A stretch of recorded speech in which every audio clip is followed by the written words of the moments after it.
I never talked about this publicly for a long time because I didn't have the language for it. Even now, words feel like blunt tools trying to describe something delicate and endless. But I know why I'm still here and I know why I have to tell it. My name is Daniel Mercer. I grew up in a small town most people pass through without noticing. 2 traffic lights, 1 grocery store, a high school football field that doubled as the town's gathering place. My father worked construction, my mother cleaned houses. We weren't poor, but we were never comfortable either. Work was the center of everything. You worked because that's what you did. You didn't complain, you didn't question much, and you didn't stop moving. By the time I was 12, I was working weekends with my dad. Carrying lumber, mixing concrete, learning how to read people by how they treated those who worked under them. I learned early that the world doesn't slow down for you, and no one is coming to save you. That belief followed me into adulthood. I wasn't reckless, but I wasn't careful either. I pushed my body hard and ignored the signs when it pushed back.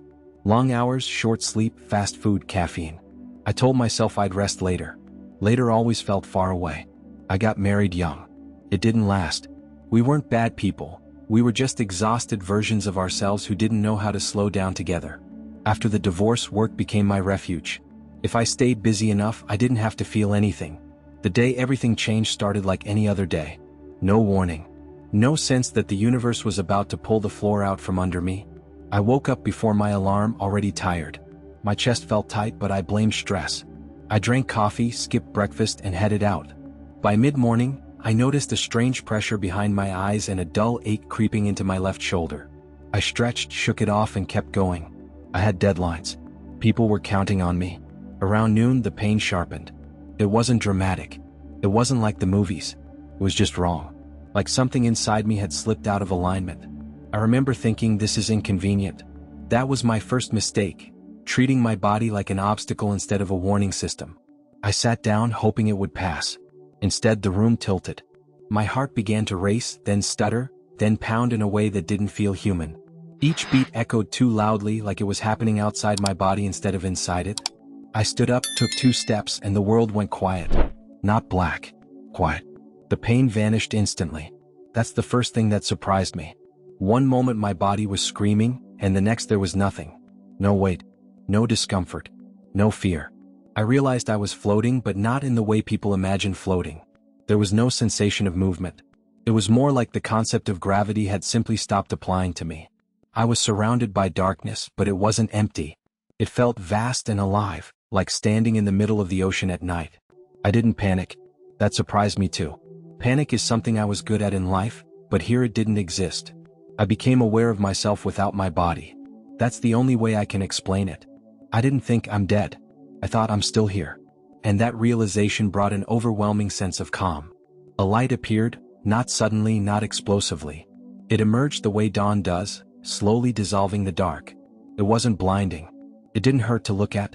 It felt familiar in a way I can't fully explain, like recognizing a voice you haven't heard since childhood. As the light grew, I felt drawn toward it. Not pulled. Invited. I didn't resist. There was no reason to. Every instinct I'd ever had told me this was where I belonged. The closer I moved, the more I felt something opening inside me. Memories, emotions, thoughts, I could feel them unfolding all at once, without judgment. My life didn't flash before my eyes in scenes or images. Instead, I felt it. Every kindness I'd shown, every time I'd hurt someone without realizing it, every moment I'd turned away when I could have helped. It wasn't painful, but it was honest. Completely honest. And through it all, there was love. Not the kind of love we talk about casually. Not affection or attachment or romance. This was something vast and intelligent. It didn't excuse my mistakes, but it didn't condemn them either. It understood me more deeply than I'd ever understood myself. I realized then that love wasn't something you earned. It was something you were immersed in, whether you noticed it or not. The light opened into something else, space, but not space as we know it.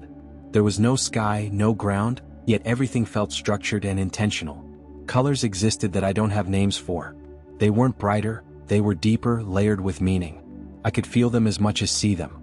I became aware of other presences. Not bodies. Presences. They felt distinct, familiar, and yet far beyond anything human. I didn't hear voices, but I understood communication instantly, without language. I was told, not in words, that I was safe. I was shown, not visually but through understanding, that existence didn't end with the body. That what we call life is a narrow slice of something much larger. And then I felt something else, reluctance. I didn't want to go back. That realization carried sadness for the first time since I arrived there. Not fear. Sadness. I understood that returning would mean wait again. Confusion. Forgetting. I felt myself drifting away from the light, not by force but by necessity. Like being pulled back by a tide you can't fight. The transition was abrupt. Pain crashed back into me like a wave. Sound exploded, voices, alarms, movement. My chest burned. My lungs struggled. I gasped and choked and felt hands on me, pressing, working, fighting to pull me back into something I no longer wanted. I opened my eyes and cried, not because I was scared but because I had lost something. Recovery was slow. Physically, I healed faster than anyone expected. Mentally and emotionally, I was wrecked in ways I couldn't explain to anyone around me. People told me I was lucky. I nodded. I smiled. Inside, I was grieving. I didn't miss heaven the way people imagine missing a place. I missed the clarity, the absence of fear, the feeling of being fully known and fully accepted at the same time. I couldn't relate to the things that used to matter. Arguments felt absurd. Competition felt hollow. I watched people chase money, status, validation, and I felt like I was watching children argue over toys in a burning house. For a long time, I didn't talk about it. When I tried, people got uncomfortable. Some smiled politely. Some told me it was hallucinations. Others warned me not to stray from what I'd been taught. But I wasn't trying to convince anyone of anything. I was trying to understand why I was still here. Over time, I realized the answer wasn't complicated. I came back because I still had work to do. Not a mission. Not a prophecy. Just presence. I see people differently now. I don't see their labels first. I see the weight they carry. The fear behind their anger. The longing beneath their pride. I don't claim to have answers. I don't pretend to understand God or the universe in full. I only know what I experienced, and I know it changed me permanently. Death doesn't scare me anymore. Not because I want it, but because I know it isn't an ending. Life matters more now, not less. Every interaction. Every chance to be gentle. Every moment to choose compassion when it would be easier to turn away. That's why I'm telling this. Not to make you believe what I believe. Not to promise you anything beyond this life. But to remind you that love is larger than fear, that you are more than your body, and that helping each other might be the most important thing we're here to do. When I came home from the hospital, that's when the hardest part began. Not the physical recovery, that was straightforward. Pills, follow-ups, restrictions, doctors shaking their heads at how well I was doing. The hard part was waking up every morning and realizing I was still here. People think surviving something like that makes you grateful right away. They expect smiles, renewed ambition, a hunger to live life to the fullest. What I felt instead was a quiet, heavy sadness that sat in my chest from the moment I opened my eyes. I didn't want to die. That's important to say. I just wanted to go back. This place, life as we know it, felt dimmer, thicker, like moving through mud. Sounds were louder but meant less. Conversations felt rushed and shallow, even when people were being kind. Everyone seemed so worried about things that suddenly felt incredibly small. Friends came by. Family checked in constantly. They told me how scared they'd been, how close they thought they were to losing me. I listened, I hugged them, I told them I was okay. Inside, I felt like a visitor wearing someone else's skin. At night it was worse. Sleep didn't come easily. When it did, I dreamed of light. Not images, not scenes, just that feeling. Waking up from those dreams felt like losing something all over again. I'd lie there staring at the ceiling, heart steady, body alive, soul aching. I tried to talk about it once, carefully. I told a close friend that what I experienced felt more real than this. He laughed, not cruelly, just uncomfortably, and said, "Man, you were dead for a minute. Your brain just did something wild." I nodded and changed the subject. That was the last time I brought it up for a while. Depression crept in quietly. Not the dramatic kind, no tears, no breakdowns. Just emptiness. Food lost its taste. Music felt flat. Things I used to enjoy felt like chores. I went through the motions because that's what I'd always done. One afternoon, I found myself sitting in my car for nearly an hour after getting home, engine off, just staring at the dashboard. I realized I was avoiding going inside because once I did, there'd be nothing to distract me from my thoughts. That scared me. So I started searching. Late at night, when I couldn't sleep, I read. At first, it was medical articles trying to find a scientific explanation that would make everything neat and dismissible. But then I stumbled onto personal accounts, people describing things that felt uncomfortably familiar. They talked about the light. They talked about the love. They talked about not wanting to come back. They talked about feeling different afterward. Some used religious language. Some didn't. Some were doctors, soldiers, teachers, addicts, atheists. Different lives, different beliefs, same core experience. I remember sitting there, phone glowing in the dark, tears running down my face, whispering, "Okay, I'm not crazy." That changed something in me. I reached out to one of them, a man who'd shared his story in a forum comment. I didn't know what to say, so I just said the truth. "I think the same thing happened to me." He wrote back the next day. Short message. Simple. "Welcome back. I know it's hard." That was the first time someone truly understood without needing me to explain. Over time, I connected with more people. We didn't talk every day. We didn't form some special group. We just existed as proof for each other. When one of us struggled, another would say, "Yeah, me too." And somehow that was enough. I noticed changes in myself that I hadn't chosen consciously. I was more patient. Not because I was trying to be better, but because anger felt exhausting now. Holding grudges felt pointless. I could feel when someone was hurting, even if they were hiding it behind jokes or frustration. I stopped arguing as much. Not because I didn't have opinions, but because being right mattered less than being kind. Sometimes I'd walk away from conversations mid-sentence, realizing they were fueled more by ego than truth. Money lost its grip on me. I still worked, still paid bills, still planned for the future, but the fear around it was gone. The constant anxiety about enough had loosened its hold. I knew deep down that none of it followed us. The strangest part was how ordinary everything looked from the outside. If you passed me in a grocery store, you wouldn't see someone who had died. You'd see a normal man picking out produce, making small talk, living quietly. But inside, everything was different. I didn't see people as roles anymore. Not that rude guy, or that successful woman, or that annoying neighbor. I saw stories.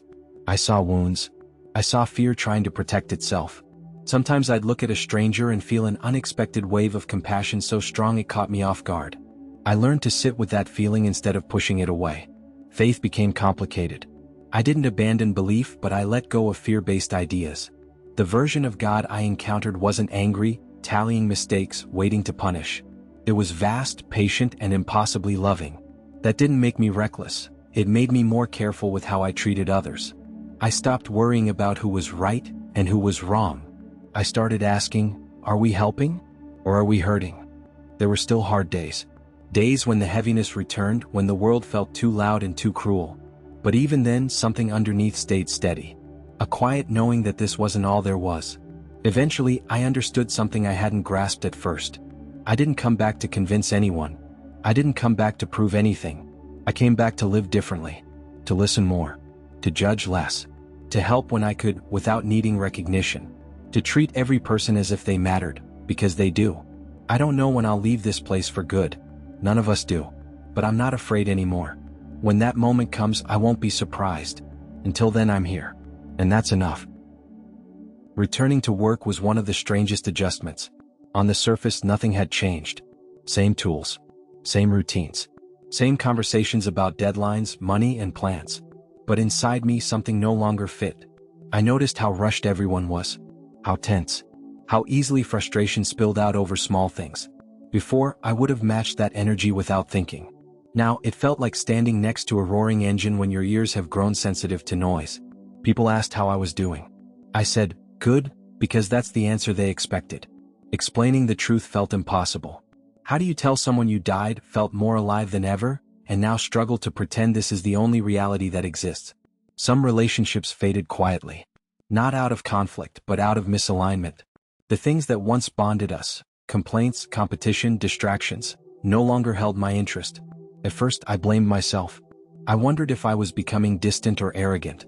But it wasn't that. I just couldn't invest energy into things that felt empty anymore. Other relationships deepened in unexpected ways. Conversations grew slower. More honest. I listened more than I spoke. People started opening up to me, telling me things they said they'd never told anyone else. I didn't try to fix them. I didn't offer advice unless they asked. I just stayed present. That presence mattered more than I realized. There were moments that caught me off guard. Standing in line at a store, watching a tired mother struggle with a crying child. Sitting across from a coworker who lashed out over something minor, and suddenly seeing the fear behind his anger. Walking past someone on the street and feeling a brief, aching recognition, as if I'd known them before, not here but somewhere else. I didn't tell anyone about those moments. I just carried them quietly. The depression eased slowly, not because I forced positivity but because I stopped resisting it. I let myself miss what I'd experienced. I let myself grieve it. And in doing so, I made space for life again, not the old version of life but a gentler one. I began to understand that coming back wasn't a punishment. It was a continuation. The love I felt there wasn't meant to stay there. It was meant to be carried back. Once I accepted that, things shifted. I started volunteering without telling anyone, helping when I could, where I could. Sometimes it was small, listening to someone who needed to talk, helping a neighbor, being patient when it would have been easier not to be. Those moments didn't feel small anymore. They felt aligned. There were still questions I couldn't answer. Why some people experience this and others don't? Why some return and some don't? What exactly that place is, or how it exists beyond time and space? I stopped trying to solve those questions. The experience wasn't a puzzle to complete. It was a truth to live with. Occasionally, fear tried to return. Old habits don't disappear overnight. But fear no longer had the same authority. I'd feel it rise, then remember that I'd already crossed the boundary it threatened me with, and nothing terrible waited there. That realization changed everything. I don't rush through days anymore. I notice things. Light through trees. Silence between words. The way kindness can soften someone in real time. Life still hurts sometimes. Loss still matters. But it doesn't feel meaningless. I don't know what happens when we die in full detail. I only know that love is not fragile, that consciousness doesn't end with the body, and that we are far more connected than we realize. And I know this. If you're reading this and feeling like something is missing, like the world doesn't quite fit, like there has to be more, your instinct isn't wrong. Be gentle with yourself. Be gentle with others. That's how we remember what we really are.